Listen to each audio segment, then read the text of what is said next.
السلام علیکم دوستو، آج کی کہانی کا نام ہے عقل مند طوطا۔ بوڑھا کسان رحمت اپنے سرسبز باغ میں کام کر رہا تھا۔ وہ ایک سیدھا سادہ انسان تھا جو دن رات محنت کر کے اپنی روزی کماتا تھا۔ رحمت کے باغ میں ہر قسم کے پھل اور سبزیاں اگتی تھیں، لیکن جو چیز سب سے زیادہ خاص تھی وہ تھا اس کا خوبصورت ذہین اور باتونی طوطا، جس کا نام مٹھو تھا۔ مٹھو نہ صرف بولنے میں ماہر تھا بلکہ بہت ہوشیار بھی تھا۔ وہ کسان کے ساتھ ہنسی مذاق کرتا اور اکثر ایسی باتیں کرتا کہ سننے والے دنگ رہ جاتے۔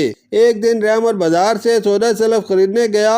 وہ جیسے ہی گھر واپس آیا تو دیکھا کہ اس کے باغ میں کچھ اجنبی لوگ گھوم رہے تھے۔ وہ چوروں کا ایک گروہ تھا جو رحمت کے باغ سے قیمتی پھل اور سبزیاں چوری کر رہا تھا۔ رحمت خوفزدہ ہو گیا لیکن کچھ کہنے یا کرنے کی ہمت نہ کر پایا۔ چوروں نے رحمت کو ڈرایا اور باغ کے بیشتر حصے کو لوٹ کر چلے گئے۔ رحمت بہت پریشان تھا لیکن مٹھو نے سب کچھ اپنی چمکدار آنکھوں سے دیکھ لیا تھا۔ اس نے سوچا کہ اگر چوروں کو سبق نہ سکھایا گیا تو وہ دوبارہ آئیں گے۔ وہ جلدی سے بولنے لگا، مالک فکر نہ کرے، میں ان چوروں کو سبق سکھاؤں گا۔ رحمت کو طوطے کی ذہانت پر پورا بھروسہ تھا، اس لیے اس نے سر ہلا دیا۔ اگلی رات مٹھو نے چالاکی سے کام لینے کا فیصلہ کیا۔ جیسے ہی چور دوبارہ باغ میں داخل ہوئے، مٹھو نے زور سے کہنا شروع کر دیا، ارے رحمت چاچا، یہ چور پھر آ گئے، انہیں پکڑ لو۔ چور سہم گئے اور ادھر ادھر دیکھنے لگے۔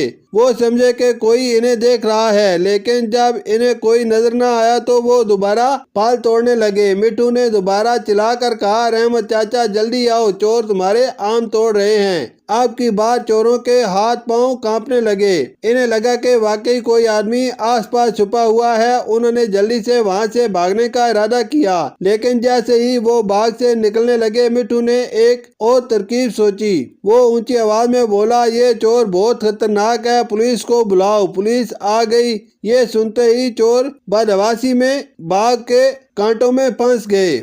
اندھیرے میں انہیں سمجھ ہی نہیں آیا کہ کیا کریں۔ رحمت جو قریب ہی چھپا ہوا تھا جلدی سے اپنی لالٹین لے کر باہر نکلا اور زور سے چلایا، کون ہے وہاں؟ چوروں نے مٹھو کی آواز اور رحمت کی روشنی کو دیکھتے ہی بھاگنے کی کوشش کی، لیکن جلد بازی میں ایک چور زمین پر گر گیا۔ رحمت نے موقع غنیمت جانا اور چور کو دبوچ لیا۔ باقی چور بھی گھبرا کر تیزی سے بھاگ نکلے۔ رحمت نے گرے ہوئے چور کو رسی سے باندھ دیا اور قریبی گاؤں کے لوگوں کو بلایا۔ صبح جب گاؤں کے لوگ اکٹھے ہوئے تو سب نے حیرت سے مٹھو کی ذہانت کی تعریف کی۔ چور نے اعتراف کیا کہ وہ کئی دنوں سے رحمت کے باغ کو لوٹ رہا تھا۔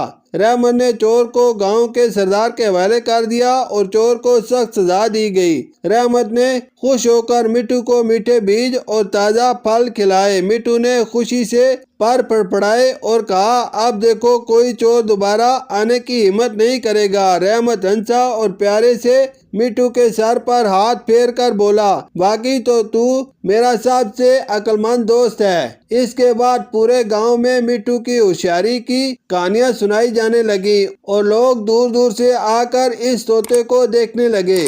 شکریہ۔